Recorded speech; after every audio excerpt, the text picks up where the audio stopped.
Ladies and gentlemen, welcome to the Ride Mechanic channel. How the heck are you doing today? Today's video, I wanted to go over another set of stories that I had. So we're going to do another video on stories that you pretty much only hear from ride mechanics. Let's get into it. Now get ready. Here we go. Let's see. Let's move into some maintenance stuff. Let's see. I had a mechanic in the shop. We were talking about something. I don't remember what it was, but I basically told him to do something. This is an older guy, very set in his ways, quite gruff around the edges. I'm basically like, yeah, you just need to do this. And he said, that's stupid. Why would I do that? And I'm like, you just need to do it because that's what we're doing. That's the way I want this thing to go. So just do it. And I turned around and started walking away. And right next to me, there was like an A-frame ladder working on something. But there was an A-frame ladder. And right next to me, like a 12-inch adjustable wrench just bing goes right off the side of that ladder and flings right in front of me. I turn around and that guy's just standing there looking at me going, whoops. I was just like, oh man. Like, come on, really? One of the mechanics on a different roller coaster, I nicknamed this guy the Invisible Man because every time I looked for him, I could not find him. And that was just as a mechanic, so I didn't really care where he was, but I just like, man, I never see that guy. But he always had stuff to say about where he was and what he was doing. So I nicknamed the Invisible Man, but one time I heard him talking about, he says, oh yeah, you know, I'll take a nap on that ride sometimes when the park's closed, and it's just like a nice warm day and the park's closed. I'm like, where are you napping on this ride? Like, I'm thinking like in the control rooms are pretty cold to keep them cold to keep the computers happy. Like, where are you taking a nap?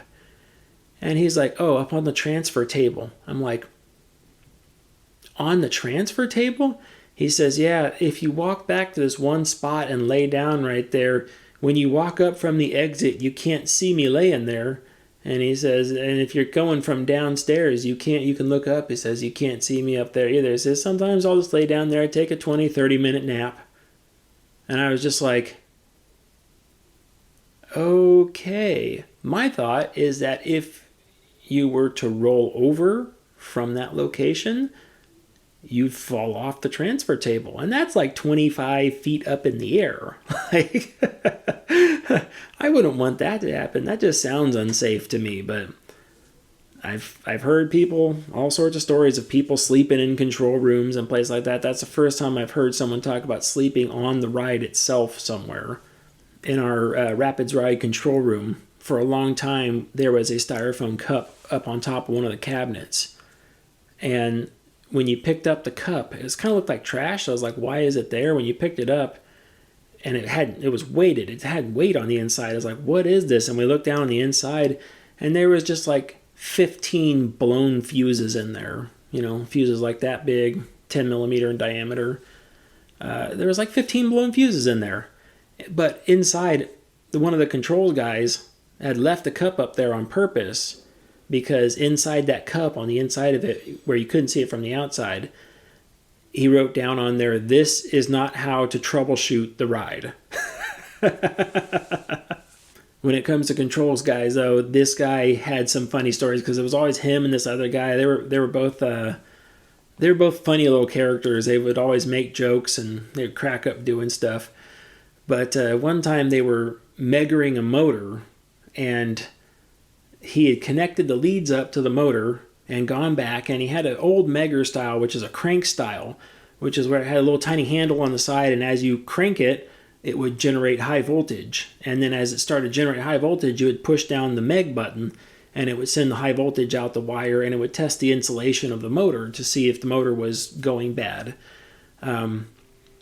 So he had connected it all up, and he was out there with his friend, with the other controls guy, and he would crank it up, and he'd probably crank it up till it had about 1,000 volts on it, which is kind of standard for a lot of Meggers. There's no current behind these things. It's just a lot of high voltage. So I cranked it up to like 1,000 volts, and it's like, okay, then he pushed a button, and it pretty much went to zero. And it's just like, poof, nothing. And he's like, oh, yeah, look at that. That puppy's bad. And this was his words. He goes, that puppy's bad. He looks up, and the other controls guy is over there holding on both leads going like this. It's like, oh, his name was Bernie. It's like, oh, you meggered Bernie. Why did you do that? You can't megger Bernie like that. So it was one of those things. He had connected up to the motor, and then Bernie had gone back right after him and looked at it and thought that it wasn't hooked up right. He didn't think it was hooked up the way it should be. So Bernie went to disconnect the leads for the megger right at the exact same time that the first guy started to meg the motor. And it was rattling them pretty good out there. But again, no current. It was just more of like lots of static shock, which just doesn't feel great to start with. Maintenance had its fair share of doing fun things. Not a lot because we're mostly business out there, but we had at our water ride, which was safari themed, we had a stone tiger. This tiger was about the size of a full-size tiger, and it was made out of stone, very heavy. The thing was like 300, 400 pounds to move around, but mechanics would move the tiger from time to time, just to see if other mechanics would notice it. And it was always amazing when they did it. I never moved it myself, never saw anybody or was part of moving it, but it was always amazing when they did move it because I could not budge that thing. And they said they can move it with 2 people, but man, that thing was heavy. And to move it around the flume area of the ride, because the flume walls sometimes are 5 feet high. So you're talking a lot of times you had to like get it down from the wall, move it closer towards the ride, get it down in the flume, then walk it down the flume, and then lift it back up, past my shoulder height and get it back up and over the top of the flume and then reposition it over there. Like, that was a lot of work for screwing around, but people were happy doing it. A while back, there was a Pirates of the Caribbean movie that came out. It was Dead Man's Chest. Because of that, Disney had released a Dead Man's Chest key as a souvenir. The key was pretty cool looking. It had a pirate skull on it, and it was dual-ended. It looked like a skeleton key, but 2 of them facing opposite sides with each other. Really cool. And I used to go to Disneyland all the time, so I picked one up as a souvenir. I'm like, oh, that's cool. So I for a while, I put one right on my ride keychain. So the keychain I normally use to go in and switch modes and turn rides on and off and things like that, I put it on there. I went up to a ride one time on one of our bigger coasters, and I put that key in the panel, and the operator looked at that key and they were like, what does that go to? And I was just like, I could tell you, but I'd have to kill you. I'm like, it's a special ride, don't worry about it. And we moved on from there. But I just thought that was funny. The look on the operator's face is like, whoa, where does that go in the park? I could have taken that a little bit further, but I was like, nah, I'll leave it right there. Leave it with a little bit of mystery involved. All right, in the state of California, we would spend a lot of time with our state inspectors. And I mean, 1/3 of the year is spent with a state inspector because they are there at the park for so long, auditing all of our rides, all of our paperwork, all that other stuff. So I got to know the state inspector really well. It was normally the same guy who came out to the park every single time. There wasn't a lot of them. So I got to know him really well, and we were good friends, and it was the same guy that came in, day out. We knew everything. One time, we had a new park president. That's the person who oversees that particular park. So we call him a park president, which you could call it the general manager of the park. He comes in, and the maintenance director is talking about, okay, we want you to meet the state inspector.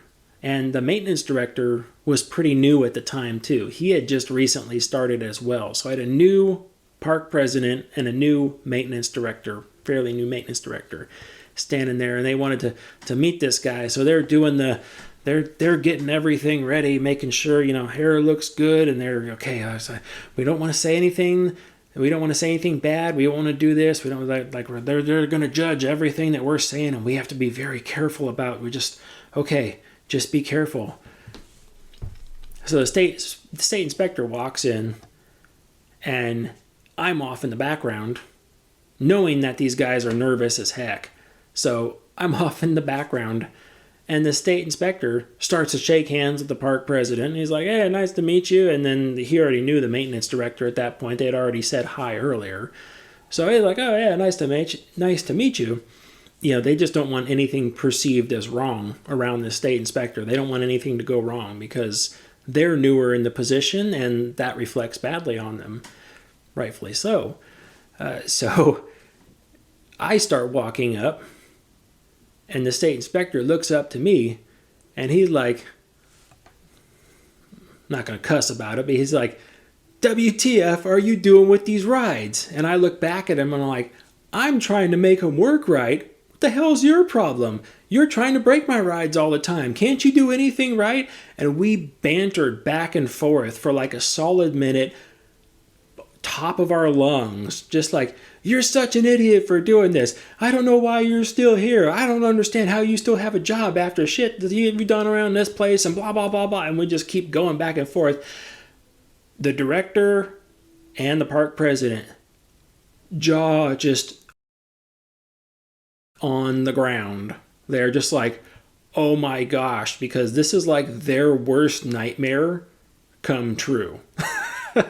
and that banter back and forth, basically we ended with me and him, basically just the inspector and myself, just a standoff one at a time, just going, F you, no, F you, no, F you. And then we paused and looked at each other for a minute. And then I think I was the first one. I'm just like, how you doing? And he's like, I'm doing good, thanks. How are you? He's like, I can't complain. We're just doing the normal stuff around here. He's like, hey, did you ever get this one thing taken care of over there? I'm like, oh yeah, we did that. We fixed the paperwork up so it reads this different way now. It's like, okay. I'm like, oh, you going hunting this year? He's like, yeah, I plan on going hunting out there for a while. The director and the park president are just still in shock about what's happening. And the state inspector and myself, we're just sitting there, two guys just casually chit-chatting. It was just a show. Calm down. It was just a show. That was hilarious to see the look on their face, because very rarely can you ever do something like that with a brand new like park president and a newer director and catch them both off guard at the same time. Luckily, the state inspector, we both picked up on it, and we just got them hook, line, and sinker with that one. That was great. Oh, I wish I had that on video. And this state inspector, this is also the guy that I try to kill from time to time. So, I mean, we're pretty good friends that way. We were up at our floorless roller coaster, and the state inspectors like to do stuff. They like to stop the equipment out of position, and they like to interrupt the process of stuff to see how the equipment reacts. Each year, it's not like a test. We do test number 1, and then test number 2, and test number 3, and then we're done. They basically just sit there for however long they want to sit there and just think of different things to do to try to mess the control system up. Their job is to try to find a flaw in the system that will cause the ride to do something else. So there's been plenty of stuff where they try doing this. They have us flag proximity sensors with no trains there. If we flag that prox and this happens, sometimes it's the rest of the day. We have to work on trying to get the ride cleared to start back up again, because the way we triggered a fault inside of it, it did not like that. And we got such a bad mismatch of information, it wouldn't turn back on afterwards. But this one time, we were bringing the train, the floorless coaster, back into the station, and the combs, that's the robotic flooring that like reassembles itself underneath the train, the combs had gone to position 1, which is where they close up around the train. And then position 2 is where they go up, and then while it's going up, they cam lock underneath, which creates the solid floor for you to stand on. So what happened is they had gone to position 1, and then as it was going up to position 2, the inspector steps on a light curtain, which causes all motion to stop. And okay, so the combs are like 96% of the way assembled. They're kind of just floating right there at the top, but they're not, the cams haven't locked in yet. So the floor is not assembled. It's really close to it, but it's not assembled. So The state inspector looks at me and he goes, gives me a sign, says, "Can I cross?" And I don't know, because all the time he does stuff to fool the system, and I want to check this and I want to check and see about that. So I honestly assumed, I'm like, yeah, okay. So I put my hands up. I said, yeah, you're clear to cross, because I'm like, well, by doing this is just me acknowledging that I'm not trying to move the ride while he's doing anything. My hands are off the ride right now. So I'm like, yeah, okay.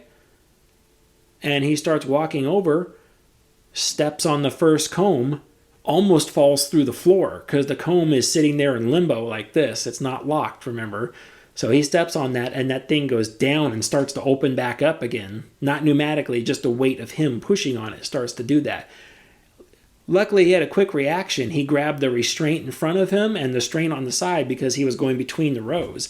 He grabbed both of those guys and caught himself before he fell through the comb, which would have been pretty bad. And then he came back, "Why didn't you tell me this?" Like, I thought you were testing something, and we bantered back and forth about it legitimately this time for a minute. And we said, okay, if in the future you stop something out of position, I am going to let you know that that is stopped out of position and that is not in its normal locked position. Okay, I had been working with the guy already for like 10 years, and we had never had to do this before. But this was like a new protocol we had to come up with real quick. It's like, all right, if you stop something short, then I'm going to tell you it's messed up. But it was kind of funny. It was just like, all right. It's like, yeah, this is the guy I normally try to kill for 1/3 of the year. At this point in the video, if you haven't already, please make sure you like and subscribe and give me some comments down there. Let me know if you got any fun stories to add on to these. And then let me know if you want to see something for topics in the future too. I'm always up for new stuff. I've got a list of things that I'm making, but sometimes somebody says something and I'm like, oh yeah, let's do that one real quick. That really sounds like fun. I do enjoy getting that information. You guys come up with a lot of good ideas for videos, so let me know if you got them. You can also email me at ryantheriotmechanic@yahoo.com. Let's get back into the video. He finds some of my handiwork around the park. We had a Zamperla Bigfoot, which is like a Jeep ride running around, and the ride timer had gone out in it. So I didn't have that exact ride timer. I had one that was just like it. It was the same model series number of the timer, but it was just configured slightly differently.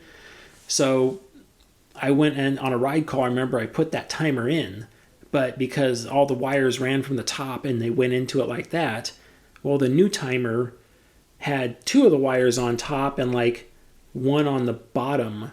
So I had to try to like pull all the wires out of there to get that to meet up. Even then it didn't meet up. I was like, I'm going to have to like cut new wires for this and put it back in later. So I just kind of like left it sitting like it's tight. It's not going anywhere. So I just left it sitting there and I kind of buttoned the panel back up for the weekend. And then he had started on that ride Monday morning. And he comes in to the office because he goes out there on his own and opens up panels and looks into stuff. He comes into the office and says, at this ride, he says, there is a timer that is hanging by its wires. He says, that's not okay. We can't do that. That needs to be fixed right now. And I look at him dead face and I'm like, that is not hanging by its wires. And he's like,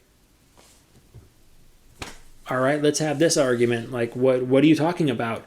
And I go, that timer is suspended by its conductors. We both laughed at that one.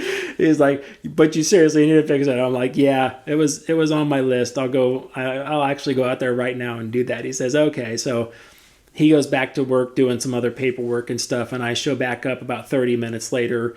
I fixed it back up the way it should be now. And for his peace of mind, I took a picture of it.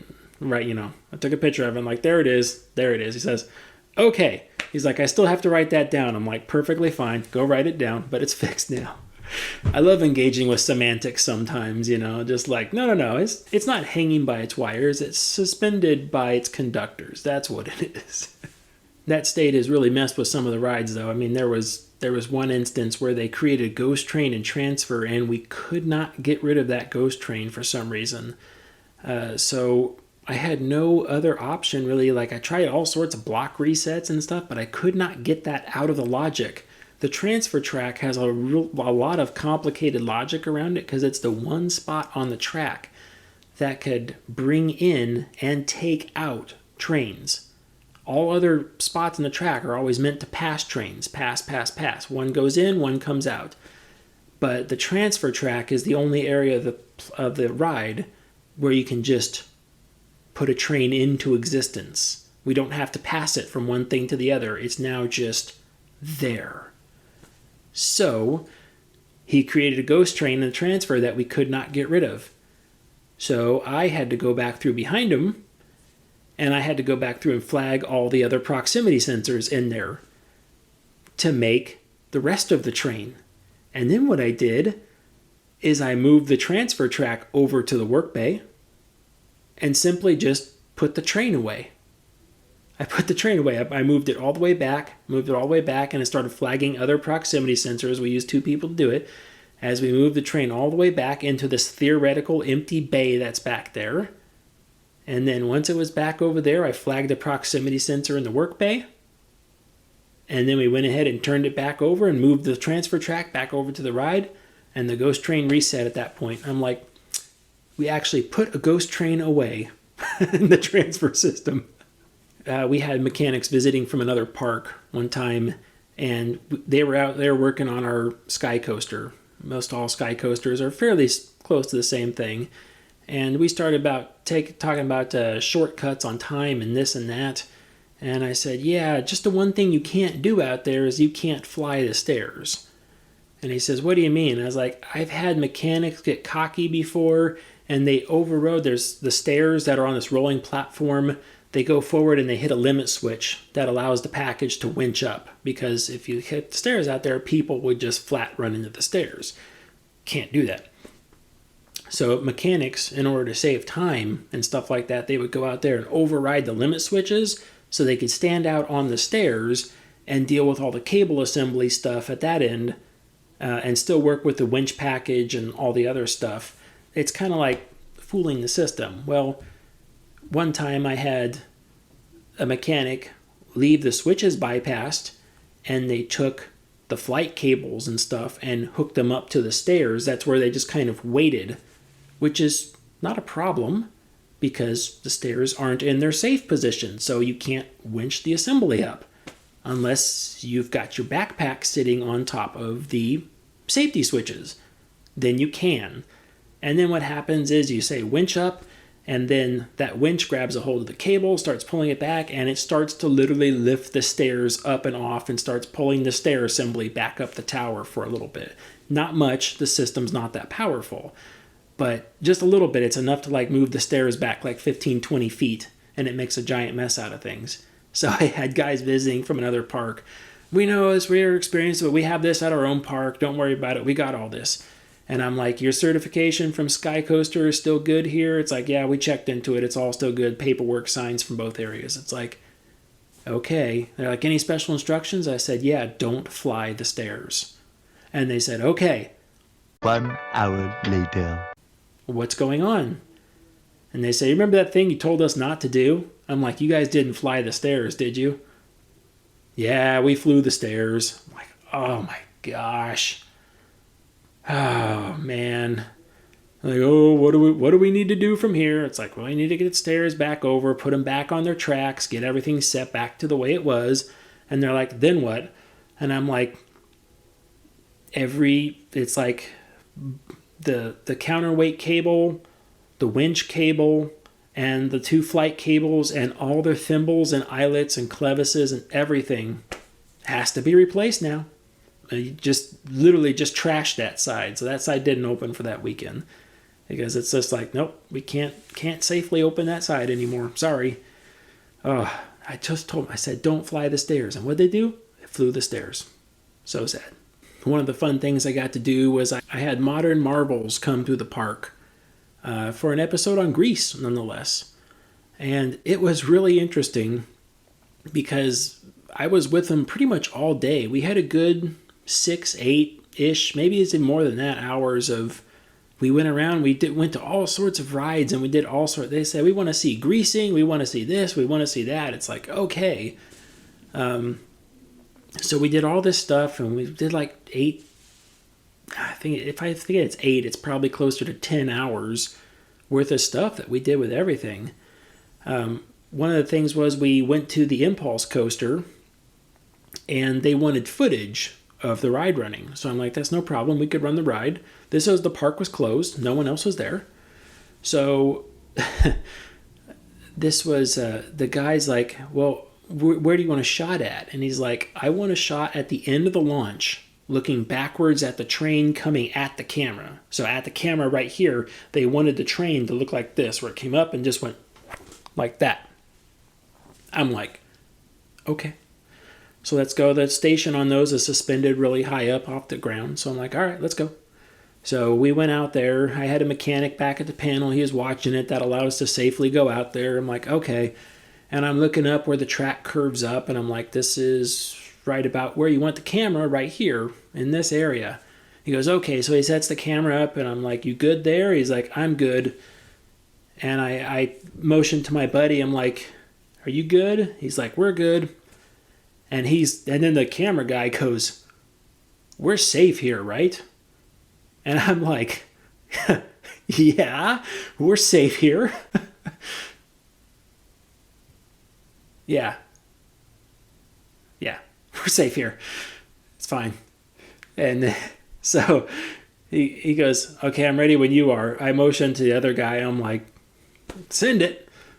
And he goes, okay. So the camera guy's right here doing his thing, and I am just standing next to him like this. The faster that train gets, the further out it comes. In my brain, I'm like, oh, I'm really close. Like, oh my gosh, how close am I? Am I close? No, I'm like, And in a split second, it comes over, and the train goes right up and over our heads. Just like I thought it would. Yeah, right up and over our heads. But the camera guy was funny because he's got really heavy English accent. The thing goes right over our heads, and he rips the camera off the mount. He's like, bloody hell. He's like, goes around to finish the thing. It's just like, oh yeah, that was really close, honestly. He's like, I thought it was really close. So I'm like, yeah, that was pretty close. Maybe I should have measured first. On that one, the funny part is that we had, on the wooden roller coaster that we had done last, we had put a camera up on the front row, and then we sent the train around, and it comes back and there's no camera on the stand anymore that was put up there. And they're like, oh crap, we lost the camera somewhere. It was a small camera, it wasn't that big, it was small.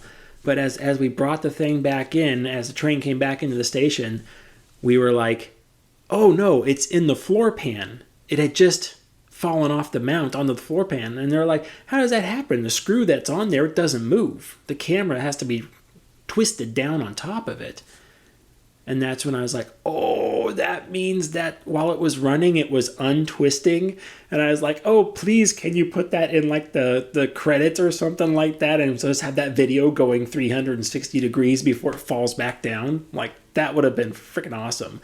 But they didn't do that. In fact, out of all that stuff we did, all they got out of that one area where they were talking to me was just like, we put grease on the rails so it runs better. I'm like, out of all the stuff I said that day, that was the one thing we got out of that? Whatever.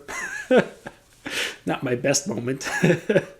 Working on rides sometimes gives us a unique opportunity for unusual things to pop up in the infield. I've heard all sorts of people talk about, we got fake limbs and stuff like that fell off. I've never really found anything too interesting, except for one day I was working on our SLC, and the SLC has a loop really close to the station where the train flies by.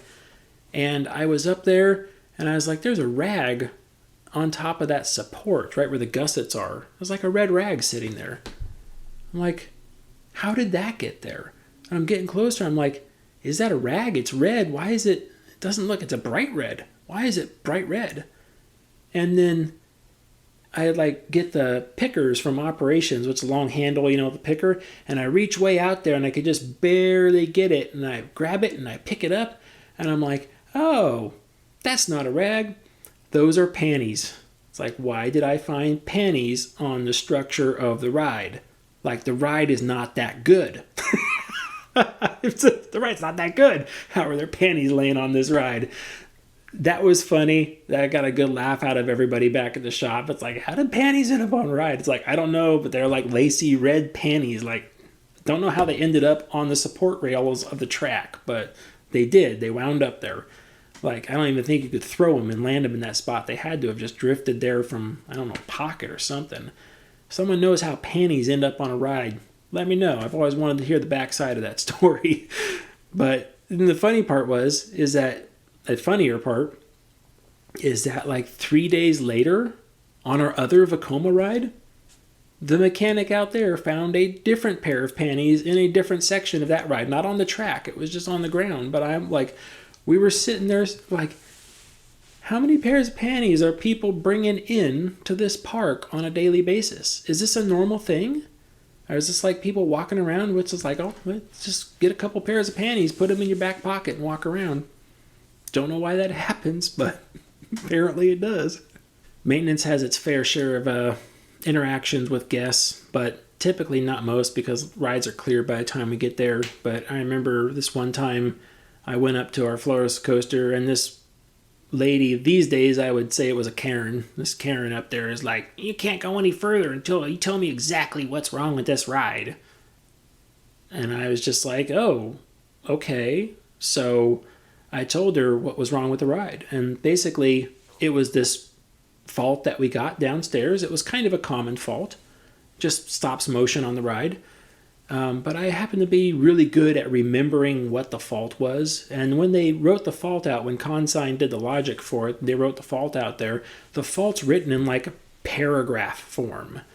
It's like, when the train passed by these two proximity sensors, and it lists what they are. It says, when a train passes these proximity sensors, neither this signal nor that signal went high, and then the valves indicating position on these were low, but then did not go high after the return of state back to this. It's a technical paragraph, and it's big, and it's got a lot of numbers and stuff like that inside of it. Out of spite, I recited that entire paragraph to that lady. And when I was done reciting that paragraph, I simply just said, like, can I go get the people off the ride now? Like, is that okay?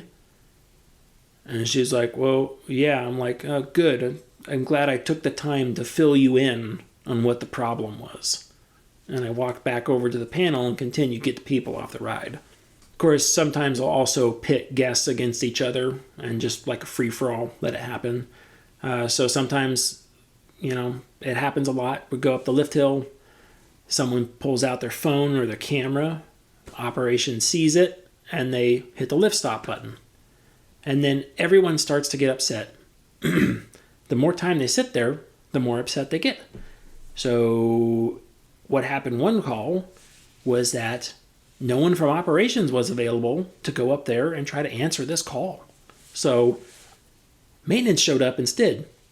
Well, we're not really trained and useful in these situations, so I was just like, okay, what's going on? They said like somewhere around the third or fourth row on the right-hand side, someone had a camera out.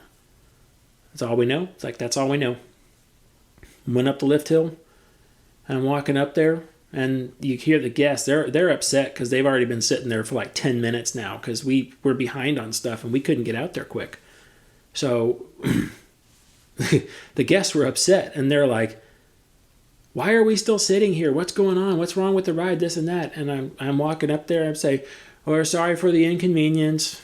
Nothing's wrong with the ride. Honestly, someone pulled out a camera and the operators had to stop it because you can't ride with the camera out. And they're like, well, who pulled out a camera? And I'm like, don't know. Someone in like the third or fourth row, they said. And I'm broadcasting this to the train. And they're like, you mean we sit here this whole time because someone brought a stupid camera on the ride? Yeah. Yeah, someone didn't pay attention to the rules down there where it says like no phones and cameras and stuff like that on the ride. So y'all get to sit here for 10, 15 minutes while we get this figured out. Oh, they were so pissed off after that. And I'm like, okay, I never found the camera. Whoever it was put it away by the time I got there. We started the ride back up, let it come back out. And that train of people was mad. But because of what I said, I think they weren't mad at the operators. They weren't mad at me. They were on a witch hunt for the people in the third and the fourth row. Yeah, they were. Oh my gosh. They were hot when they got off of that ride. I think the people in the third and fourth row, they kind of bugged out of there super quick, grabbed their stuff and went. It's like, yeah, you're not on the friendly side of things right now, people. Maintenance has made its fair share of blunders. I've had a handful of blunders. Some I can talk about, some I can't, unfortunately. But just bring up one just because it was like, oh man, we had just gotten our impulse coaster, brand new coaches, fresh from Intamin, wherever they're made in Italy. I don't know where they're made in Italy, but someone in Italy makes these coaches for Intamin. I don't know who. No, I know a lot of people are going to go, is that why Zamperla? It's like, I don't know. I don't know who made the coaches for Intamin, but they were shipped from Italy to the U.S., and it wasn't a shipping address or a name of a company that I recognized on it all. I don't know who this is, just a third-party contractor, essentially, that made it. Well, we had gotten the first coach all built up, all ready to go. We had it all assembled, the reaction fins are on, the wheel carriers are on, everything is good to go. This is coach number, it's the very front of the train, so if you're not in Europe, pay attention. It's the very front of the train. So what's the very front of the train called in numbers? It is 0. Remember, the front coach is always 0. And I noticed that in a lot of European stuff over there. The front's always 0. So the coach is 7 coaches long. So what's the coach number 1? It's 0. And the last coach, it's 6. But it's 7 coaches long. Yeah, well, in the U.S., we count 1, 2, 3, 4, 5, 6, 7. Over in Europe and places like that, a lot of times it's counted 0, 1, 2, 3, 4, 5, 6. 0 is at the front. So anyways, we got the 0 coach built up, ready to go. And we pick it up on just a regular forklift, and we carry it underneath the chassis, and we have to drive it all the way around the back side of the park, through all the pathways and everything, because we don't have a good way to get down there. It's like 3/4 of a mile around the back side of the park to that ride. It's a long ways. But so the mechanic is going out there. He had it strapped down to the fins. He had straps running over the fins and around the forks. And he had it banded down so like you couldn't jostle it this way and it couldn't twist like that. He had the thing bound up really nice and tight on there. It's like, okay, cool. So he heads off. Not fast. It's very careful. It's like, it's brand new. Be careful with the thing. He starts going off there. And then we start looking at the other coaches. It's like, okay, what do we got to do the next coach to get it ready to go? Because it's that point where all the coaches are getting close. And then I get a radio call. Hey, can you come here? And gives me the location, which is just past one of our Vekoma rides. And I'm like, that's just like 400 feet that way. I'm like, yeah, I can come over there. Is everything okay? And he says, just come here. That's nothing a supervisor wants to hear. It's like, oh no, what happened?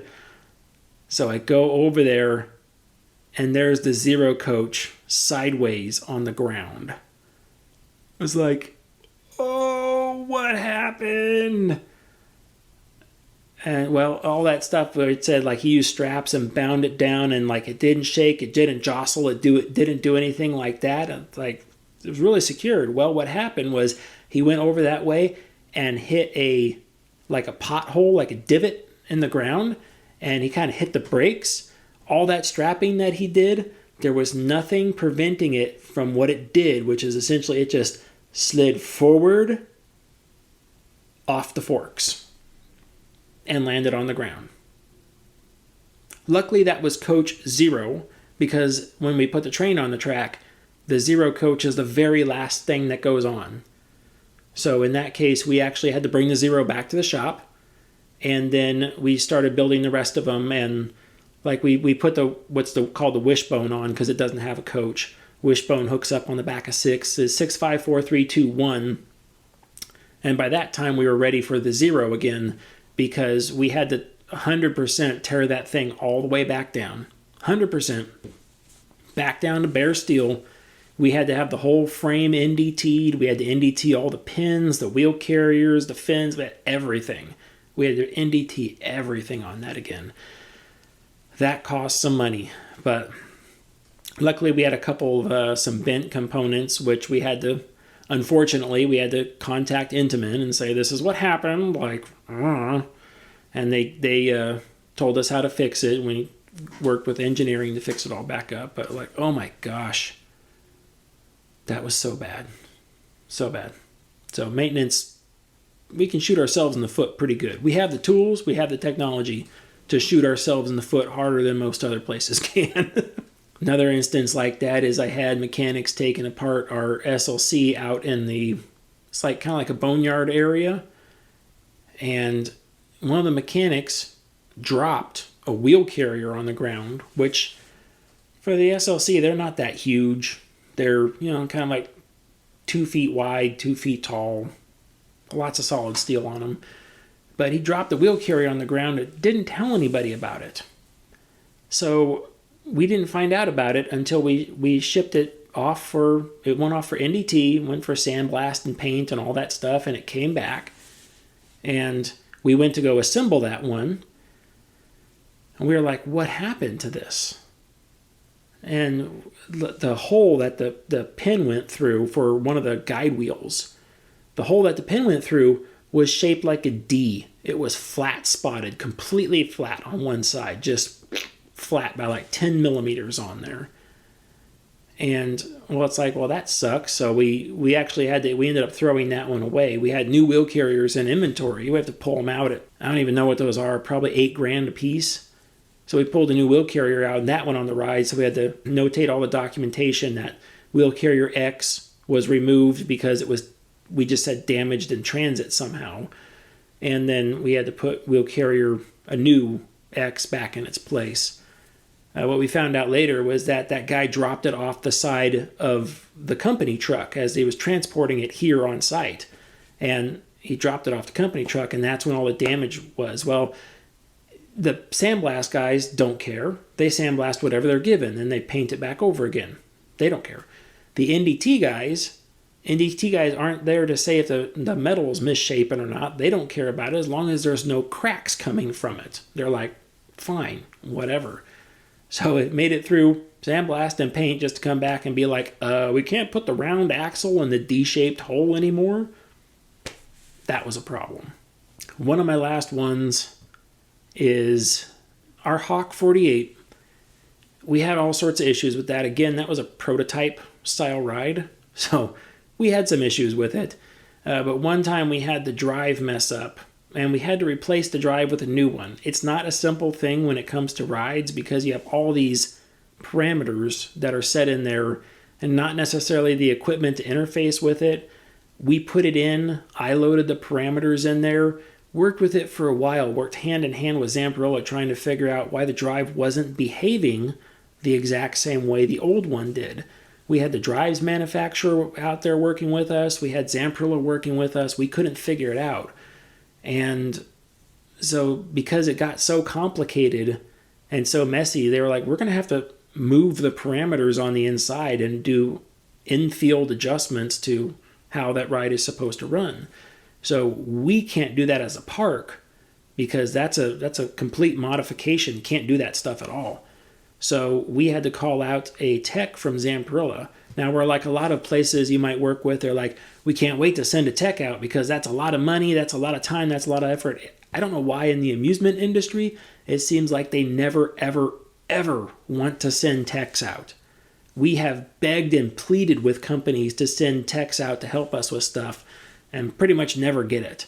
So I don't know if there's just not that many of them, if they don't know what's going on, what, but like where it's opposite in the normal life, you know, of like, oh, we want to send a tech out to, it's like, yeah, you guys just want more money. It's like in the amusement industry, it's like I begged for techs to come out. Please send somebody out. We can't figure out what's going on. The ride's been down for 3 weeks now. And that a company is just like, yeah, you guys you keep working with it. You guys are doing great. Don't worry. Just keep it up. And I'm like, please send a tech out.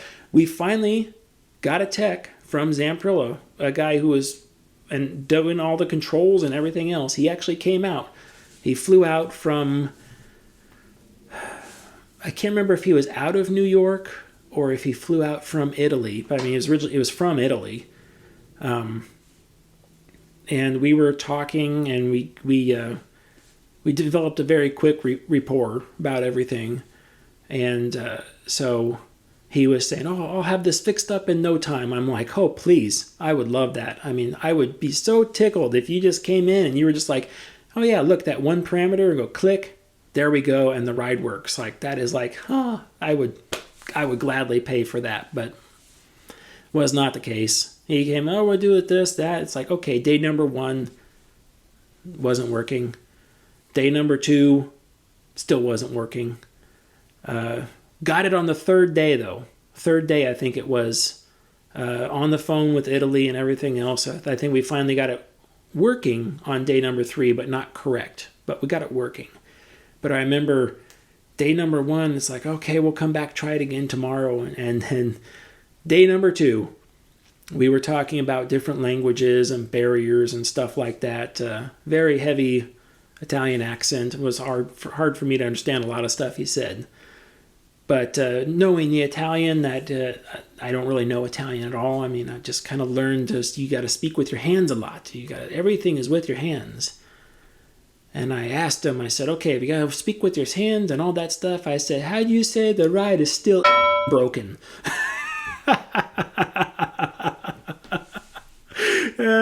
He kind of hung his head down on that one a little bit. I'm like, still doesn't work. Still doesn't work. I was like, oh my gosh. But that took a while. And I mean, Zamperillo learned a lot on that one as well.